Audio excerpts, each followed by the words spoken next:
Okay, well, thank you everybody for joining us. I am super excited about this session. Today we're going to be diving into peeking under the veil, behind the veil of what it's like to be a cyber criminal. This is as close as most of us will get to living that life. Yeah, and I've had the privilege of seeing Mikko's presentation on another occasion. He's got it all updated now, and I think it's mind blowing. And every time I hear Mikko speak, whether it's over lunch or in the context of a presentation, I get the goosebumps, and I think this is why we're all working so passionately in cybersecurity. So a few words about ourselves. So we are a think tank, as you all probably know because you're tuned in. It's the Tortora Brayda Institute. We're a think tank on AI and cybersecurity. In general, we have a number of initiatives that focus on making the United States and countries within the NATO community a safer place. We work really on AI and cyber initiatives aligned to, for example, critical infrastructure and so on, quantum computing, etc. Everybody's very welcome to check out the website and join us on future events and perhaps even on a panel. So that's a little bit about us. A couple of words about myself for those of you who don't know me. I'm the chairman of the Institute. I'm also a judge on some AI matters like the United Nations AI for Good Global Summit. I'm very committed to the Sustainable Development Goals. I'm a 2030 ambassador. And part of what I've done is, together with Michael Tismeyer, who's on the panel with me, we've co-founded the United States National AI and Cybersecurity ISAO. Michael is also very active on the NATO SciCon and StratCom initiatives. I've worked with the G20 on global risk assessments, and I'm also the global leader for the Forbes Technology Council on cybersecurity. So really permeated my life in cybersecurity. I'm loving every moment of it. And I'd like to introduce you to the panelists before we kick off with the presentation. I'm joined today by Daniel Strauss. Daniel Strauss is the CEO of Internexum. He's a domain security evangelist, and he's also a member of the Forbes Technology Council. Daniel, would you like to perhaps expand and give us just a little paragraph about yourself, add some color to your presentation? Yeah, thank you very much for inviting me and giving me the chance to be a part of this panel. So I'm Daniel Strauss. I'm CEO of Internexum, a corporate domain management registrar based in Germany. We are focusing on especially cyber crime in common of domains. So that means domain is one of the most effective attack vector, and this is exactly what we are looking for. So it's not only registering domain names, it's your digital identity. This is our focus, and therefore we have some maybe very powerful insights that we can share today. And yeah, looking forward for the panel today. Thank you very much. Thank you, Daniel. Okay, next I'd like to introduce Dave Morrow. David is now, I would say, a very good virtual friend of mine. We've worked on a number of initiatives together. David is the creator of the Cybercrime Junkies podcast, and I'd like to really recommend to everybody to look out for that. It's one of the best podcasts, if not the best podcast on cybercrime and cybersecurity. Absolutely fascinating, masterfully delivered every single time by Dave and his colleagues. Dave is also a director with All Covered, which is a Konica Minolta company. David, would you like to introduce yourself, add a little bit more color? Yeah, thank you, and really appreciative of being here. I head up a team that covers the entire U.S. Central region. We provide cybersecurity consulting, cybersecurity services for organizations, SMBs, all the way up to the enterprise level. And we've developed the podcast and the following and the writings and all of the public speaking to spread awareness and to socialize cybersecurity in an effort to be an advocate against cybercrime. We study, we work with researchers, go into the dark web, we evaluate the behavioral analytics of it. So really excited. Can't wait to hear from Mikko and to hear everybody's contribution today. Thank you, David. That's outstanding. All right. So next up, please, can I bring the attention over to Michael Tismeyer? Michael is the executive director of the National AI and Cybersecurity ISAO. He's also now a professional friend of mine. We've worked very, very carefully together on the construction of this ISAO.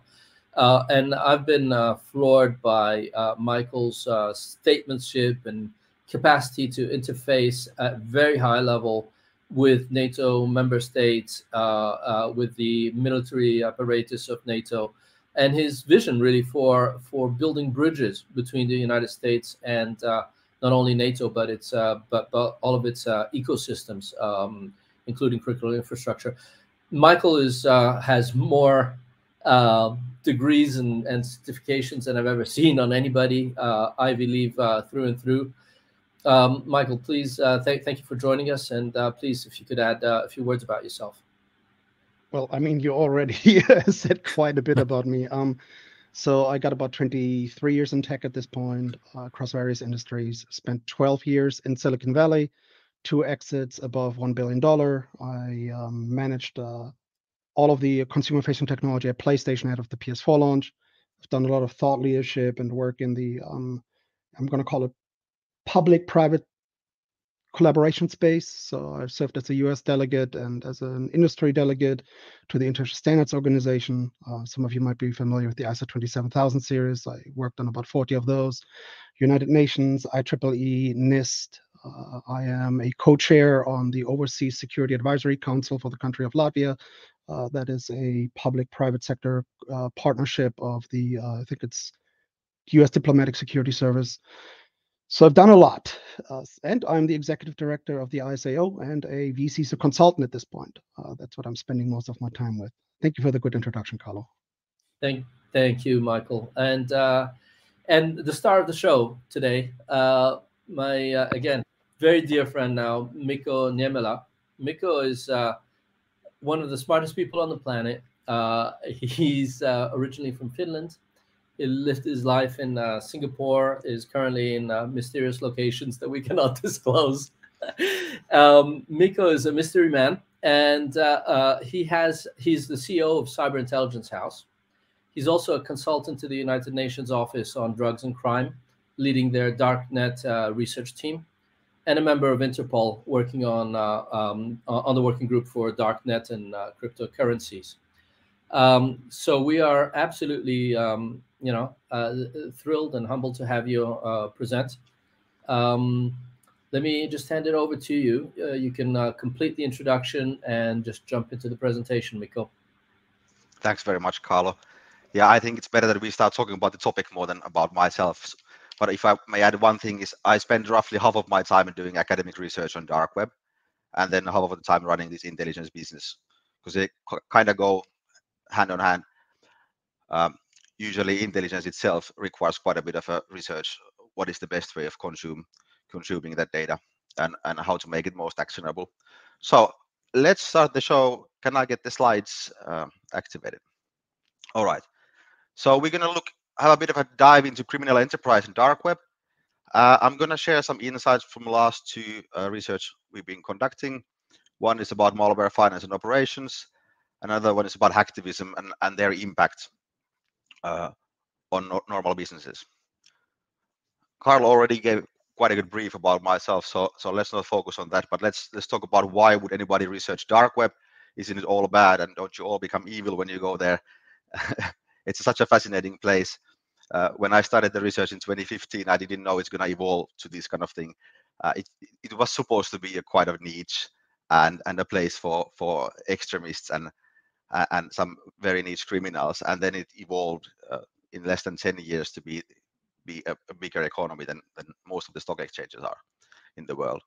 So why is dark web interesting is that the volume of the business is now similar to normal world, with the exception that the vendors who are the companies there cannot tell who they are.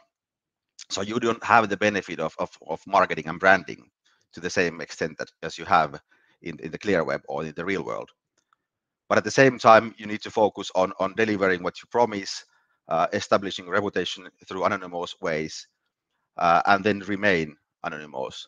So it's quite an interesting environment. There's no regulation, and things seem to work by following the laws of nature more than the regulation or what current government in each country wants people to do. But why does it matter really? Why would anybody be interested? Does it even apply to our business or our organization? So if we look at the numbers, does it affect me? Well, 1% of companies do not have exposure. And what is this exposure? It's information that has been shared without your consent, information that you wouldn't want to be there, and information that usually helps hackers to attack better or easier or faster. 10% of companies do not have exposure that makes attacking easier. So example would be a password or a list of employees or something about the infrastructure, a domain information, for example, API endpoints and things like that. When that information is out, it makes hackers' life easier. And the way hackers operate is that they will go after targets that are easy. And once they are inside, majority of them will then assess whether this is valuable or not. So we are moving to more mass scale attacks instead of customized tailored attacks. Of course, they have their place in the world as well, but that's not the mainstream criminal activity right now. So when I started 2015, people thought I'm just one crazy researcher who was interested about illegal things.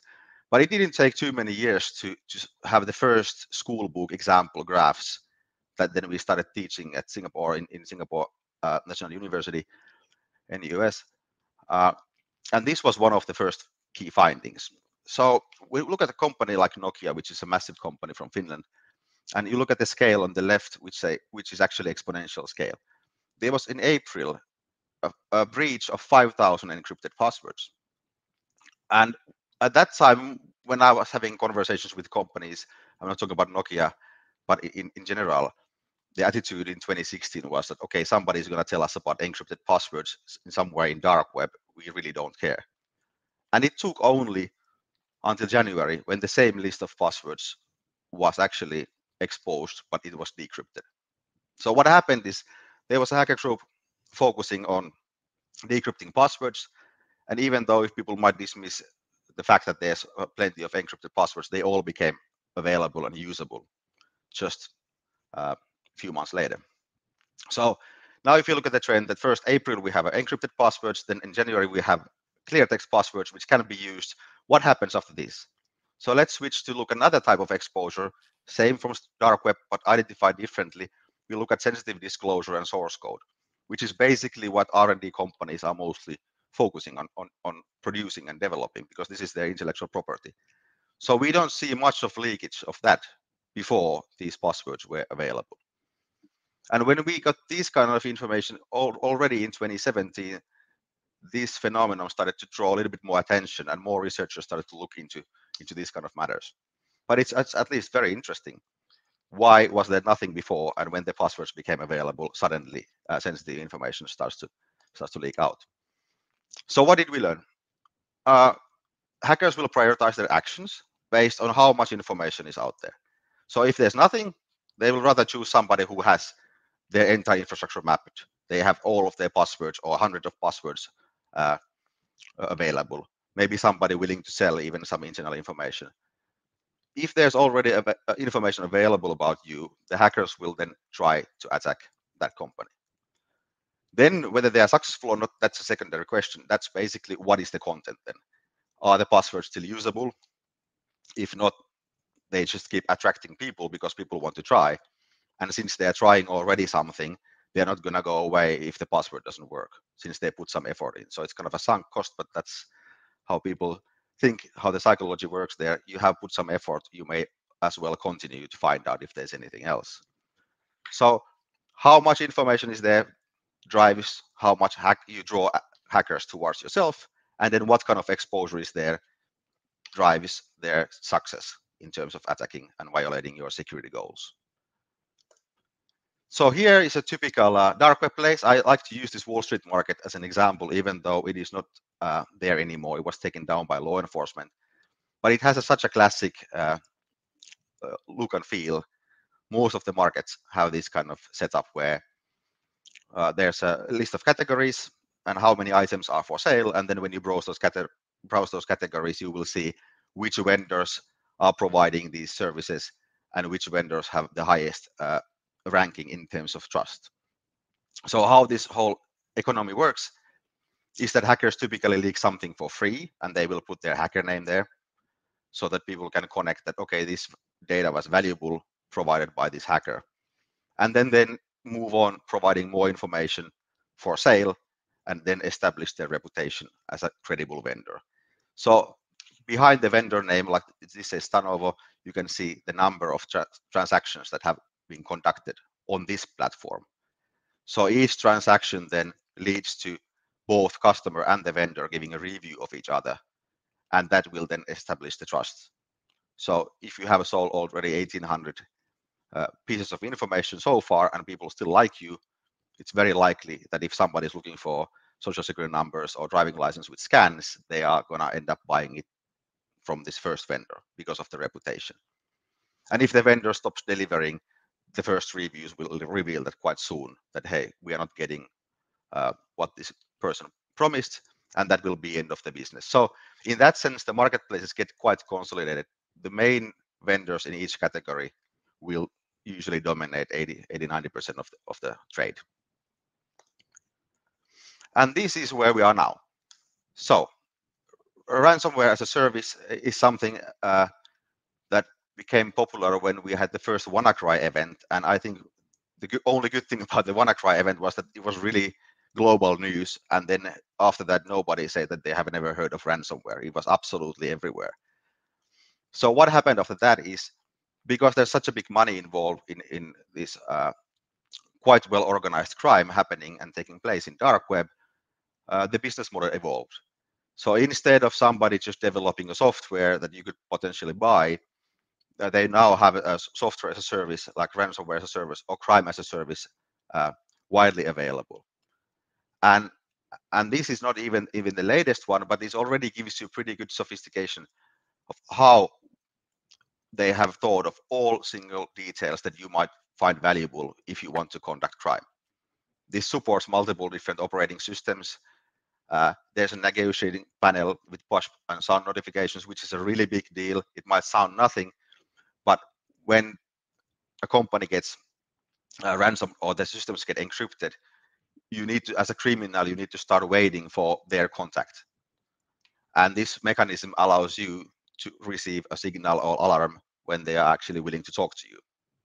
The hackers here or the criminals here provide even consultation if you need some assistance. If you need to define the price, how much to ask, there's tools available that evaluate the amount of fines that this organization will otherwise receive. So what we saw with GDPR, for example, is that the prices went up, and we talk about thousands of percentage. So we went from somebody asking 27,000 to 72 million, and these kind of leaps. So this is how the regulation a little bit backfired, but also shows how quickly the business evolves. So what is it today? How are things sold? So back in the days, there was somebody posting advertisement that you can buy maybe a malware. Who knows if you get scammed yourself or not? But now the whole ecosystem is completely different. So this is very customer oriented. They are very market driven players who are providing these services. The malware service is charged with monthly license. Spam as a service is pay per million. So basically based on the outreach. Email target lists, pay per million. Infection, pay per victim access. So you can actually define how many accesses you need to different type of organization, even what type, whether it's a Citrix or whether it's a Linux server, or what kind of access is needed. And then there's wholesalers who sell a little bit of a bigger bulks. And then there's retailers who sell individual records, and they will price them based on how they can assess from outside about the value. So typically, virtualization environments and Citrix and access to internal networks are a little bit more pricey than just general access. And then, of course, criminal consumers then per victim revenue. So it's not something that a small niche group of people are doing for half a hobby. This is a serious business, and by understanding that the pricing and the pricing model and the business models are evolving, it means that there's always significant money. These are the same recommendations on the same kind of evolution that business school would teach for any legal business to operate in. So we basically have same kind of talent behind these illegal operations. And if we have that kind of budgets there, we probably have also that kind of intelligence or cybersecurity implemented. So this is getting more and more serious, and early intervention saves so much, because if we let these enterprises to become all unicorn companies, it's going to be very tough to take them down. Eventually, they might find a jurisdiction that will protect them or something like that, because when we talk about billions of dollars, that money starts to buy quite many privileges that are then beyond the reach of law enforcement. This is a typical advertisement of one of these malware as a service. This is called Redline. So you basically choose what kind of service you need, how quickly you need. Do you need like videos or like some kind of mentoring, tutoring, how to use it? And basically this is really similar to any enterprise software right now. Do you just need the cloud access, or do you need priority support, or do you need also a certificate how to use it, or some kind of training? And then when we look at how the information looks like once it's been stolen and once it's for sale, there's many different ways of selling. As we discussed before, there's a wholesale access, there's individual accesses, there are credit card specialists who focus on exotic currencies, for example, and guarantee a certain amount of credit in each card. But here you can see, for example, from American Express. So if American Express is now targeted, it means that anybody can be targeted. And here is, of course, same with the cryptocurrencies.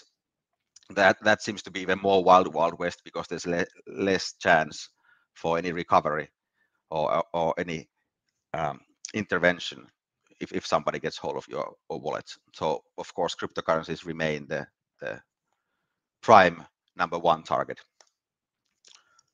And then let's look at a little bit of impact of hacktivism, because there's sometimes I hear people saying that the hacktivists wouldn't be that dangerous because they never did anything to us. I conducted a study about US listed, New York Stock Exchange listed companies that operate in the field of financial services. And they were quite often targeted with hacktivists. So it was a pretty good sample to take and have a look at companies in the same field, playing with the same rules, but not targeted by hacktivists. What happens?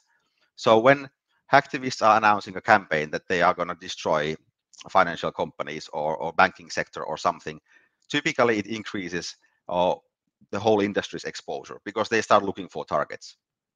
But when they announce the campaign, which is the line here in the middle, we already see that the exposure of these targeted companies gets significantly higher than those companies who are not targeted.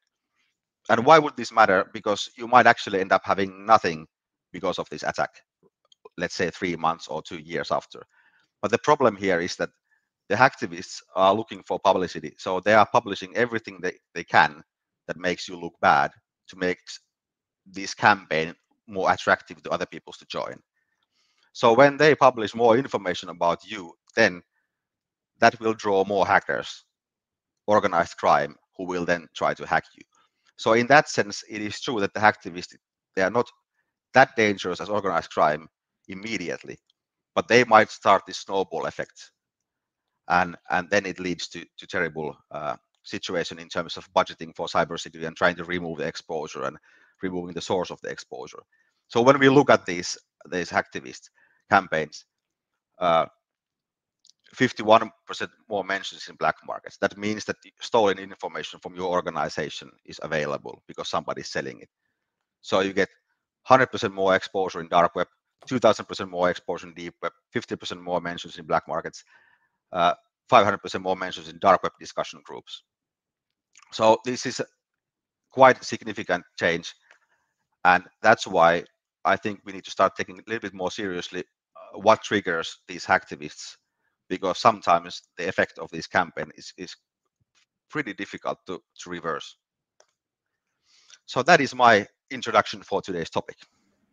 Wow, Mikko, that was again really interesting. I think few people really realize how well organized, and that's what struck me, is how well organized cybercrime is. It's really a business, and it's not only that, it's a well-run industry, and that's what we got to combat, and we don't often realize that. Let me open it to the floor. Who'd like to make a starting comment? Yeah, I've got a ton of questions. I mean, Mikko, that is phenomenal research. That is really a great visibility into the ecosystem there.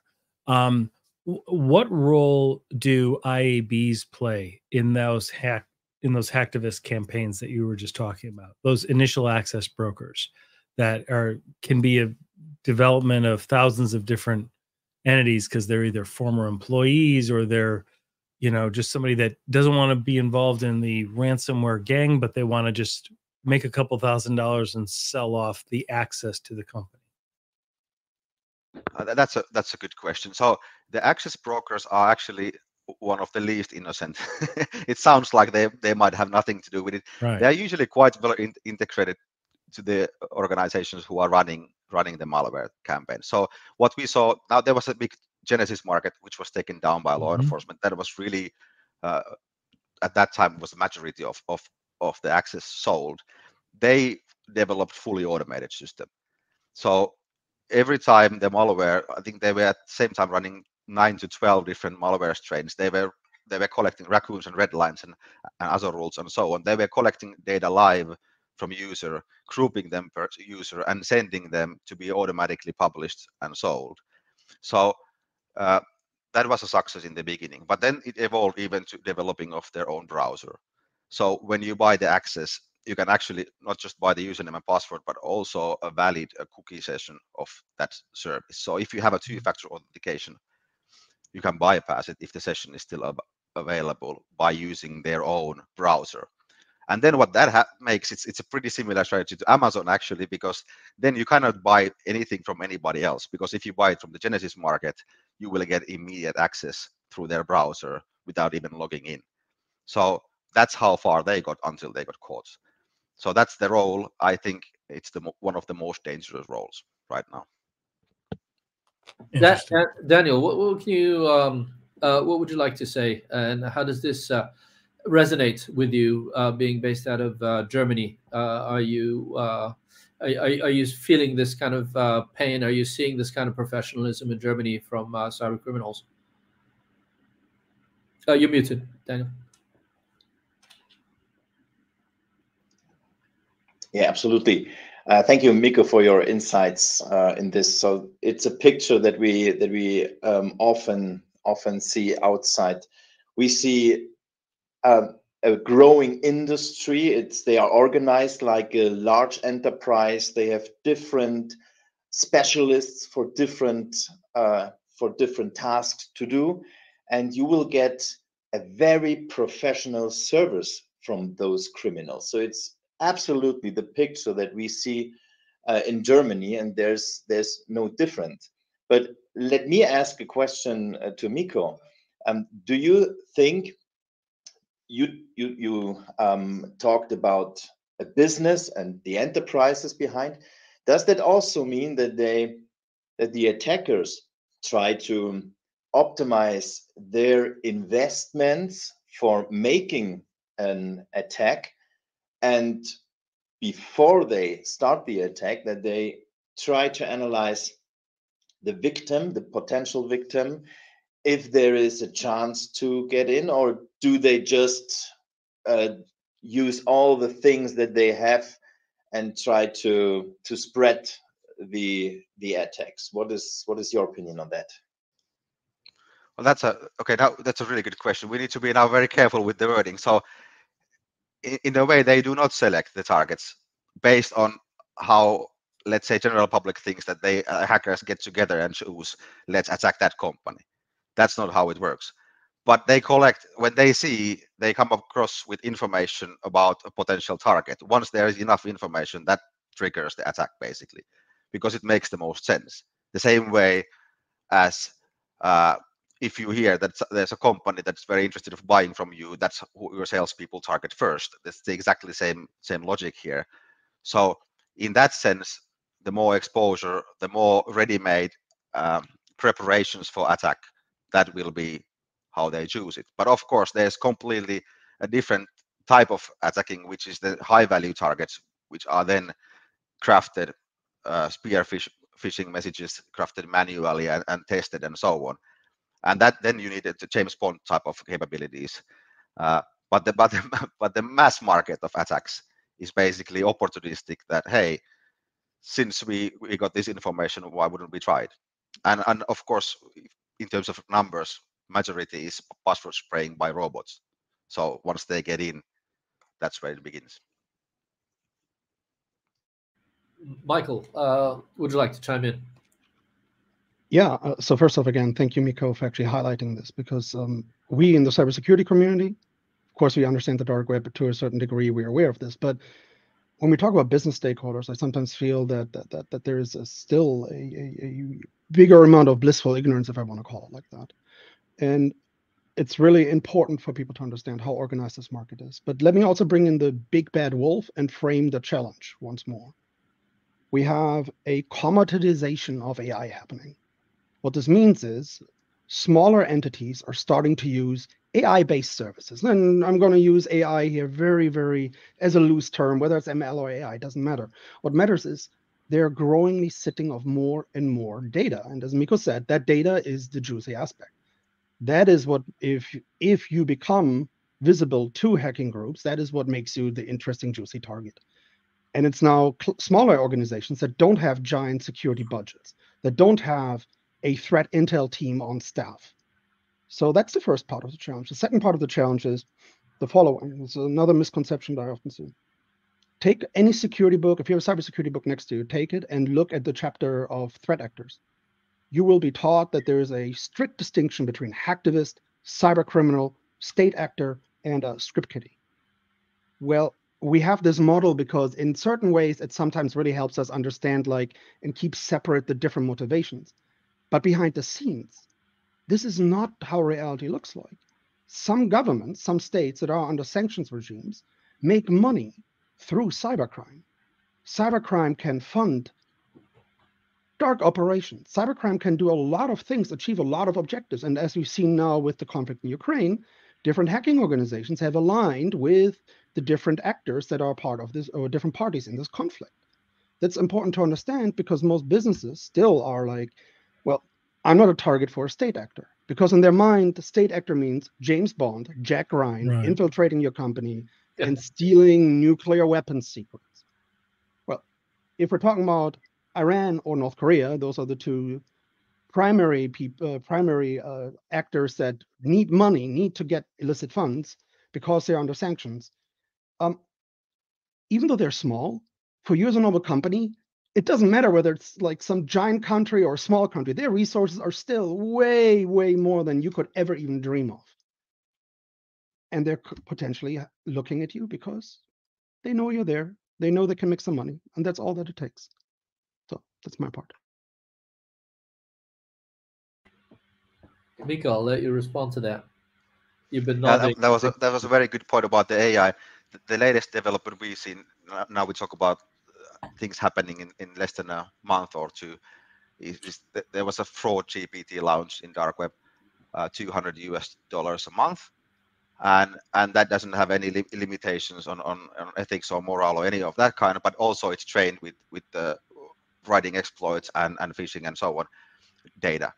And if you extract basically the cyber exposure of a company, and you tell the fraud GPT that here is all I know, all I collected about what's exposed, please write me an attack plan and then a couple of phishing scenarios or messages or so on, you will get actually a material that has something like, I would say, 80% probability of working. And when you just tell the fraud GPT to prepare an attack against the company, it almost never works. because it's too generic. So what we are seeing now is there's plenty of information available, more and more leaks, which people claim always to say that, oh, it's not our problem, or this is not so serious. But when we accumulate enough of this data, and then it's quite cheap to put it through AI, we have quite successful attack plans. And you would be amazed to see how much you know about an organization if you can read thousands of their passwords. Even if they have all been changed, you know so much about the organization. You know the criteria, if there's any, you know what people think. They will put their favorite sports team there, or beer brand, or things like that. You can read a lot of information from these passwords, and that helps to plan for these attacks. And there's a very good point about the Iran and North Korea, or any state actor who really needs money, because for them, cryptocurrency is completely fine. Mm-hmm. Well, and we saw evidence of that 2 years ago in the Anthem, OPM, Marriott, and then Equifax breach, right? Where there was billions of dollars worth of value in data, and it's never been exposed, nothing. And it was just tied to espionage.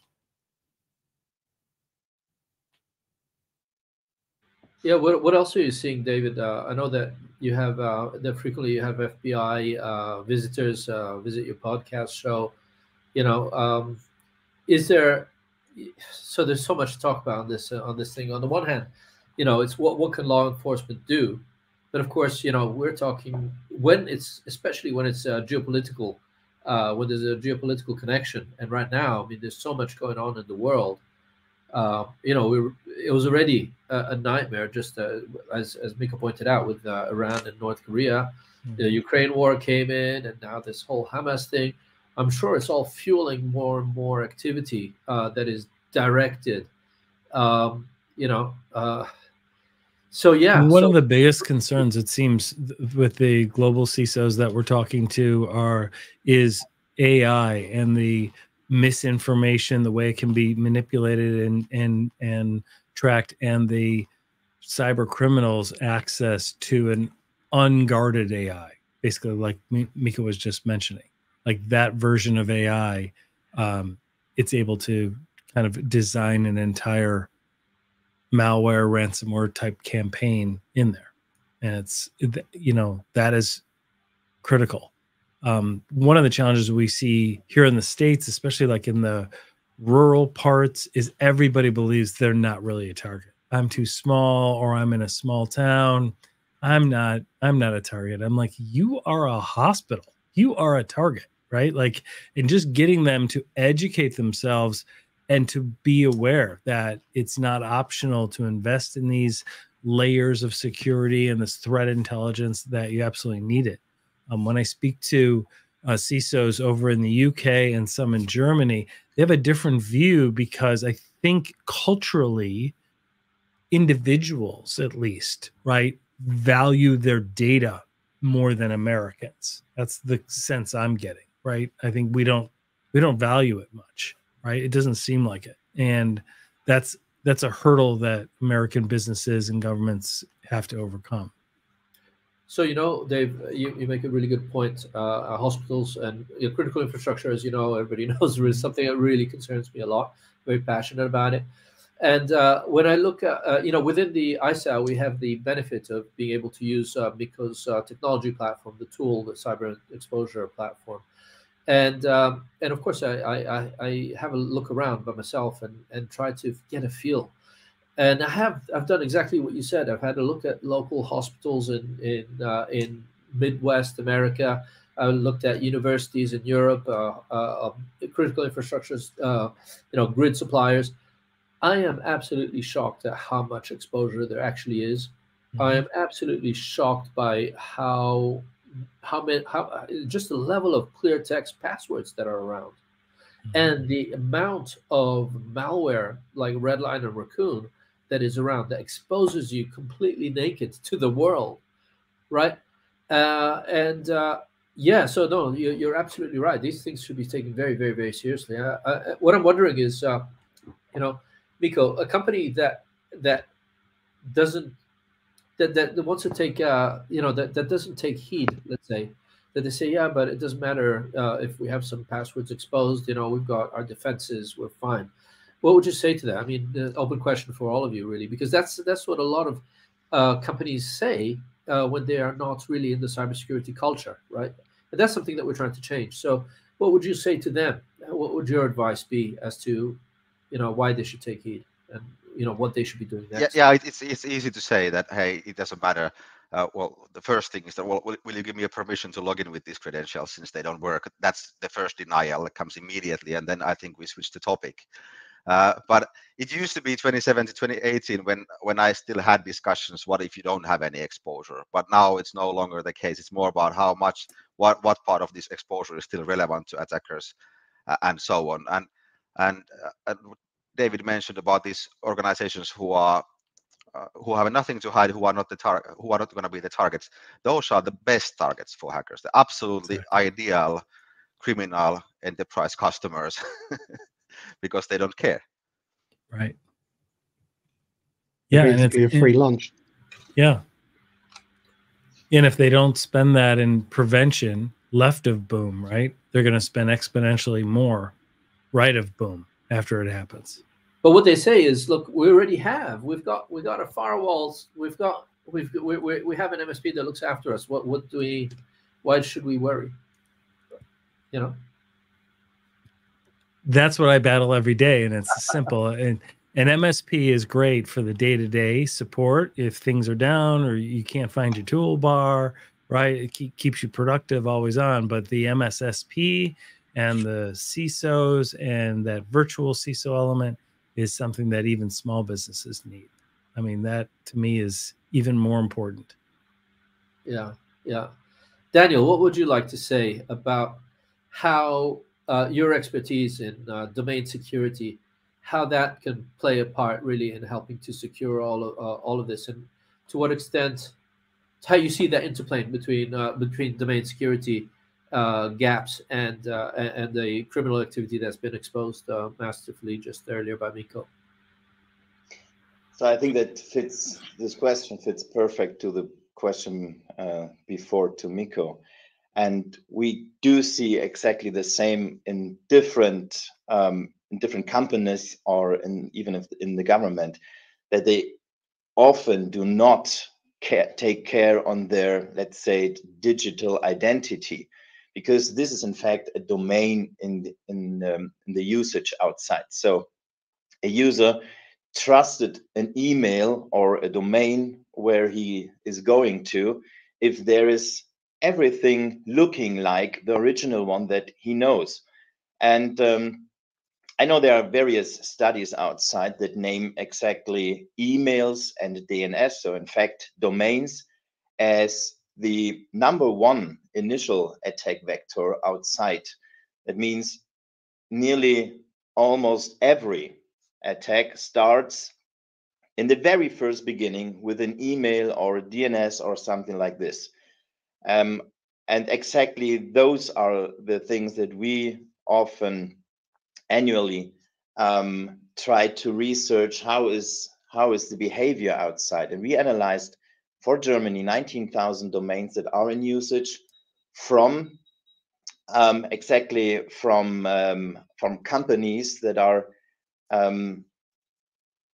critical infrastructure, or at least they are in the industries of critical infrastructure. And we saw that 98% do not follow the compliance requirements of the German cybersecurity regulations. And this is what we have to talk about. We talk about DNSSEC, so a cybersecurity, a security extension for DNS. We talk about email protection like SPF, DKIM, and DMARC, all these things. And if you look at these things, it's horrible what we see outside, and it's important to wake up today and not tomorrow.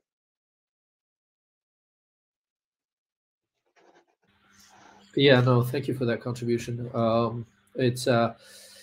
So what about the fact that how do companies go about finding out their level of exposure that they might have on the dark web. Because how does that work? How do companies actually do that? Could you offer some insights into that, Michael or David, first? I can take that from my perspective, which is more for the US, and then, well, actually, David, right? Yeah. So there's a couple of things that you can do here. Obviously, if you are blessed with a good cybersecurity budget, you have your own threat intel teams, you have your red teams, you have your SecOps, you have your SOC, all this stuff. And their job would be to go in and look at the dark web, go and see what chatter's out there about you. But let's be clear, most companies don't have that. Then there are certain technologies you can use to it's called data salting, that basically gives you a unique signature that you can scan for if your data is exposed. Even less companies have something like that in place. So then the question is, if I can't do it, if this is not a feasible task for me, who can do it for me? And I think this is then exactly where tools like the one from Mikko or external threat intel providers come into the picture. That's my part. Yep. Yeah. David?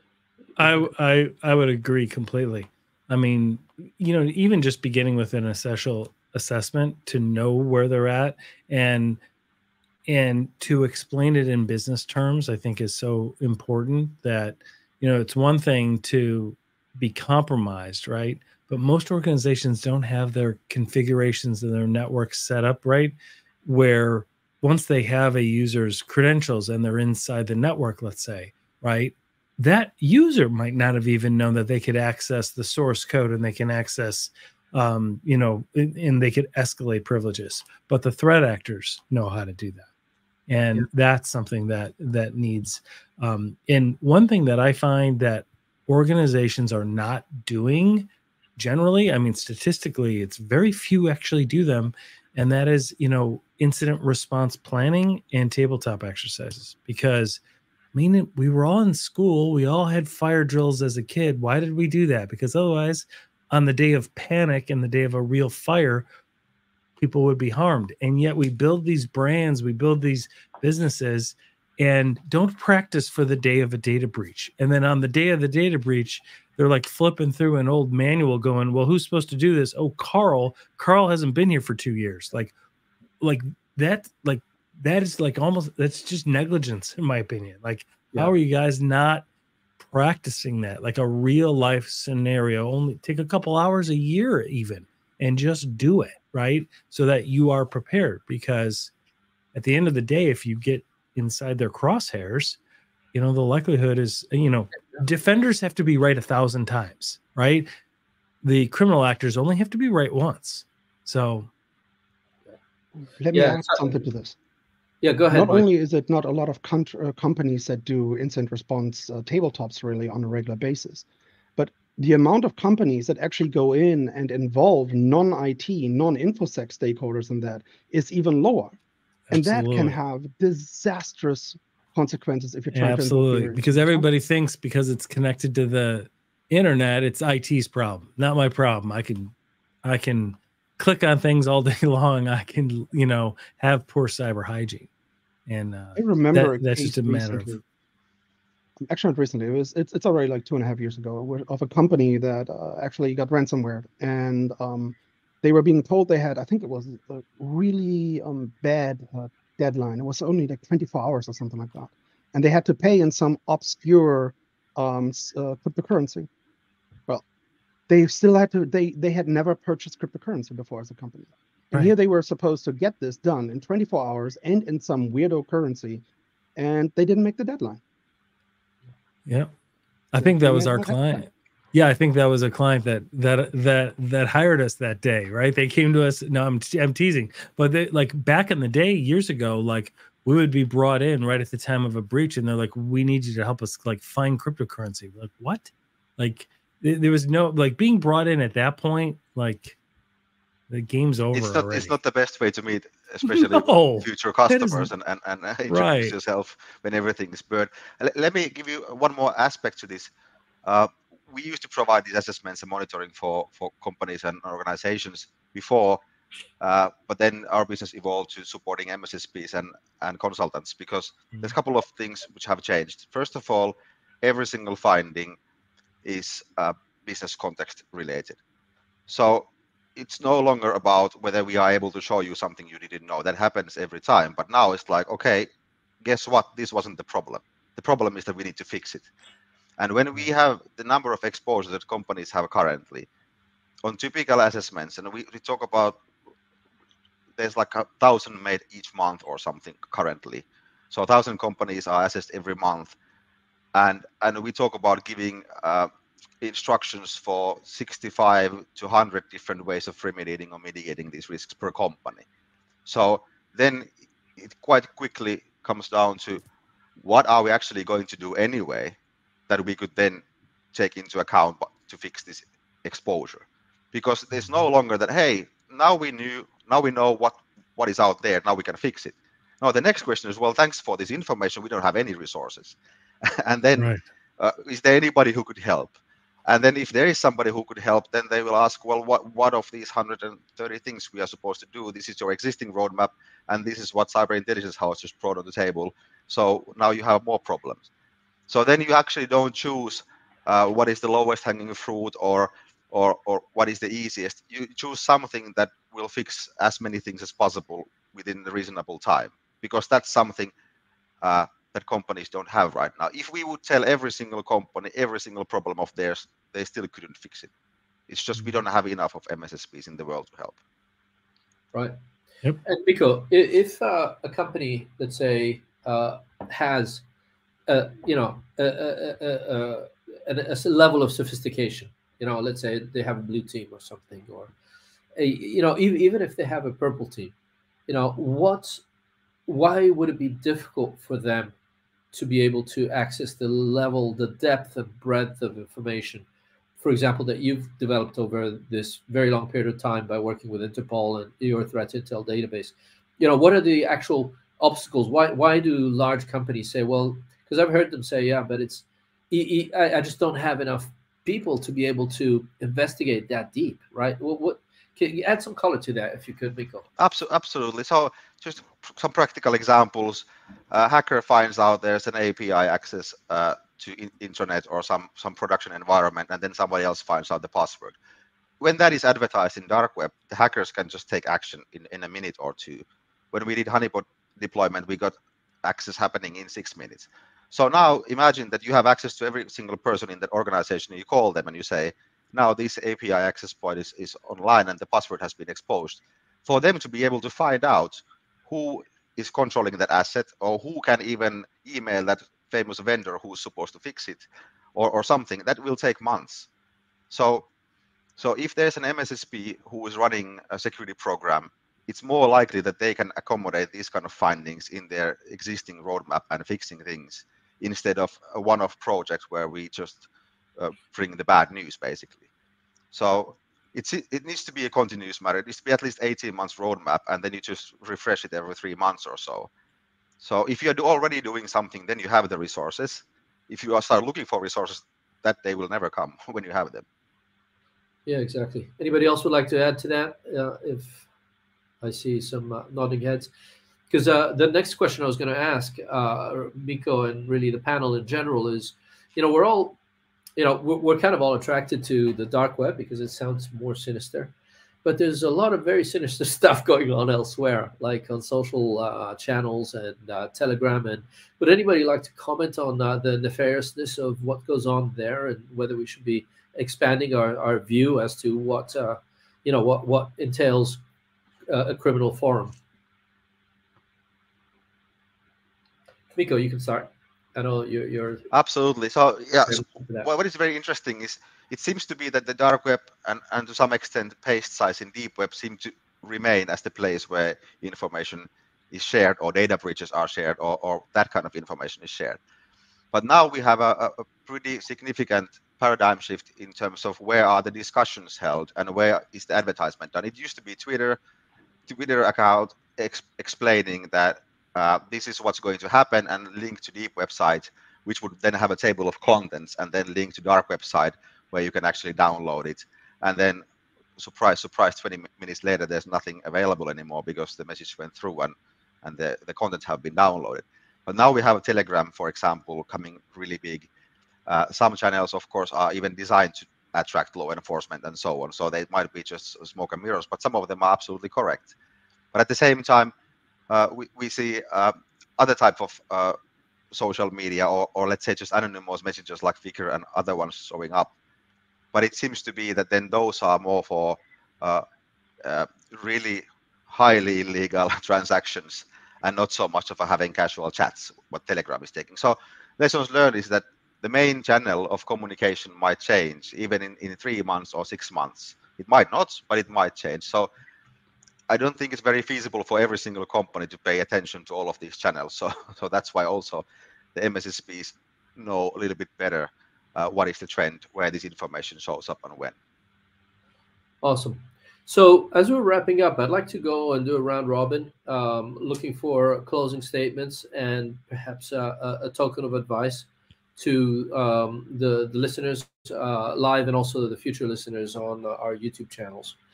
So let me start off maybe with David. Would you like to issue a parting comment and perhaps provide some recommendations as to what people should be thinking about doing? Yeah, I would just say every organization has valuable data.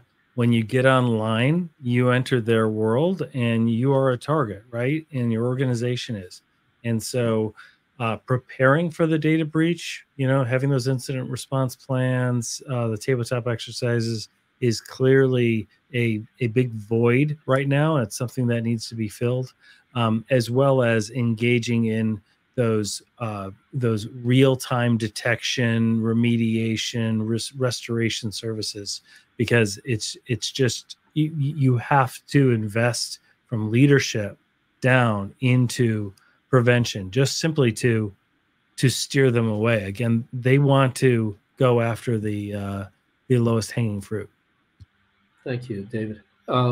Michael, would you like to go next? Yeah, why not? So let's summarize this again. You are a target. Don't be the slow gazelle. That is very, very important. Don't be the low-hanging fruit.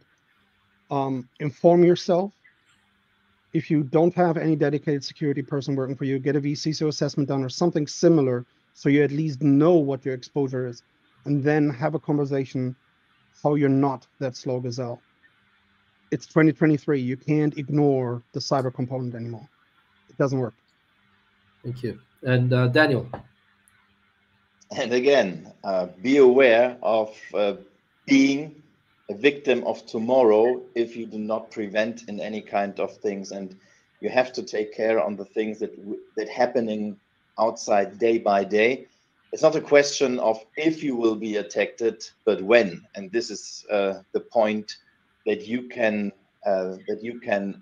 handle in the future, so you can be prepared. That's outstanding. What an incredible panel. Mikko, what would you like your parting comments to be?